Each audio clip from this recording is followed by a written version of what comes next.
ఈ దాసిని దీని కుమారుని వెళ్ళగొట్టుము.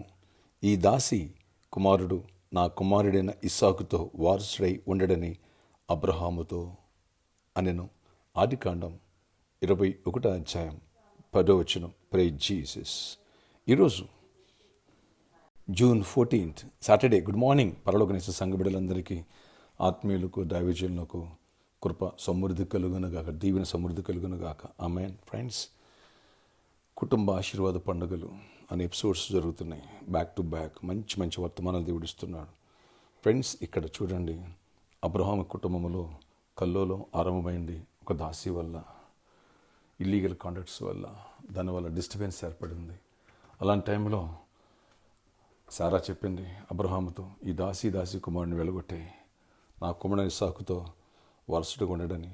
ఆ మాట కొంచెం అబ్రహాము దుఃఖం కలుగజేసింది. కానీ వెంటనే దేవుడు చెప్పాడు 12వ వచనంలో, సారా నీతో చెప్పు ప్రతి విషయంలో ఆమె మాట వినుము, ఇస్సాకు వలనదే నీ సంతానం అనబడును. ఎస్, ఇప్పుడే దేవుడు కూడా ఇన్వాల్వ్ అయ్యి ఆ విషయంలో మరి అబ్రహాంకి కరెక్షన్ చేసుకో అని చెప్పాడు. అబ్రహాం వెంటనే తన మనసుని మార్చుకున్నాడు. కుటుంబంలో థర్డ్ పర్సన్ వల్ల గొడవలు ఉండకూడదు, మీ ఇద్దరు విడిపోకూడదు, దేవుని రాజ్య ప్రణాళికలో నిత్య జీవములు మీ ఇద్దరు వారసులు అనేటువంటి విషయాన్ని ఎప్పుడైతే గ్రహించాడో సమస్యను వెళ్ళగొట్టాడు.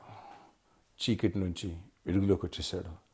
అసమాధానం ఉన్న కుటుంబం సమాధానంలోకి వచ్చింది. ఈరోజు అనేకులు భార్యాభర్తలు విడిపోతున్నారు, కానీ సమస్యల నుంచి వీళ్ళు వేరవట్లేదు.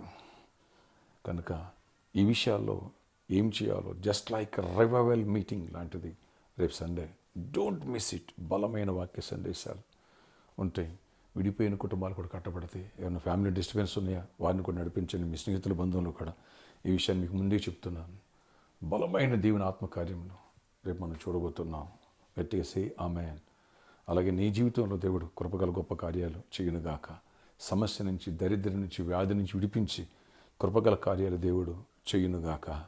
ఆమేన్. ఆర్థిక విషయాలలో, ఆరోగ్య విషయాలలో, జాబ్ విషయాల్లో, అలాగే పిల్లల స్కూల్స్ కాలేజీ ఓపెన్ అయినాయి, వాళ్ళ ఎడ్యుకేషన్ విషయాలు కూడా దేవుడు కృపగల డోర్స్ ఓపెన్ చేయనుగా. ఈ రోజంతా కూడా దేవుని సన్నిధి తోడై ఉండనుగాక. ఆమేన్. ప్రార్థన. ఆశ్చర్యకడ నీ కొందనాలు. ఈ రోజంతలో నీ సన్నిధి తోడైంచి కృప చూపించండి నాయన. ఏ రీతిగా అబ్రహాం కుటుంబంలో మీరు శాంతిని, పీస్ మీరు కోరుకున్నారు, సమాధానం మీరు కోరుకున్నారు. అక్కడ థర్డ్ పర్సన్ వల్ల డిస్టర్బెన్స్ స్టార్ట్ అయింది. వాటిని ఎలా మీరు పరిష్కరించారో రేపు సండే క్లియర్గా వర్తమానాలతో మీరు మాతో మాట్లాడండి. ప్రతి చీకటి తొలగించండి, అపాధులు లైపరచండి.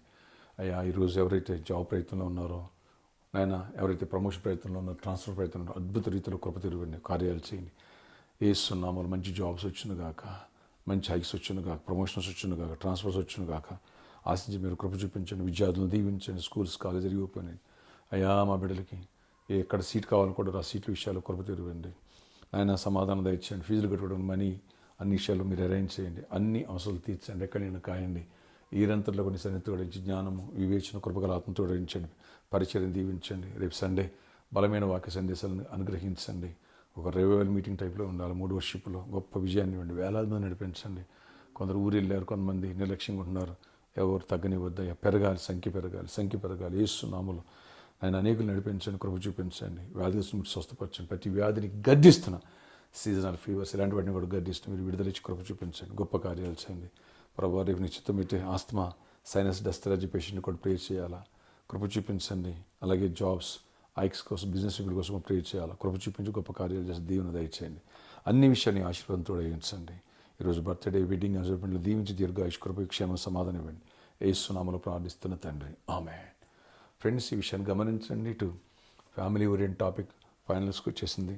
ఎవ్వరు మిస్ చేసుకోవద్దు. అలాగే రేపటి దిన మంది ఆస్తమా, డస్ట్ ఎలర్జీ పేషెంట్స్ కూడా ప్రేర్ చేద్దాం. మన చాపమని చేశారు, మన బిడ్డలు కూడా ప్రేర్ చేద్దాం. అలాగే జాబ్స్ కోసం, ఐక్స్ కోసం, బిజినెస్ పీపుల్ కోసం కూడా ప్రత్యేక ప్రార్థనలు. ఈరోజు సాటర్డే కాబట్టి సాయంత్రం 4 గంటల నుంచి 8 గంటల వరకు స్పాన్సర్ మీట్ కలదు. మన ఎర్రగడ్డ గోకుల్ థియేటర్ పక్కన హోండా షోరూమ్ పైన మన పర్లోకనేస్తం ఆఫీస్లో 2nd ఫ్లోర్లో స్పాన్సర్ మీట్ ఉంటుంది. నేను వస్తున్నాను. ప్రేరేపించి బిడ్డలారా రండి.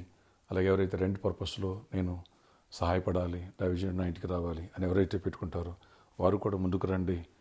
ఎన్కేఆర్ గార్డెన్స్ రెంట్ చాలా భారభరితం అవుతుంది కాబట్టి ఈ విషయాన్ని అర్థం చేసుకోగలరు, గమనించగలరు. వస్తారు కదా. రేపటి దిన మంది ఎవ్వరు మిస్ చేసుకోవద్దు. చిన్న బిడ్డలకి, యవనస్తులకి అందరికీ ఉపయోగపడేటువంటి వర్తమానాలు ఉంటాయి.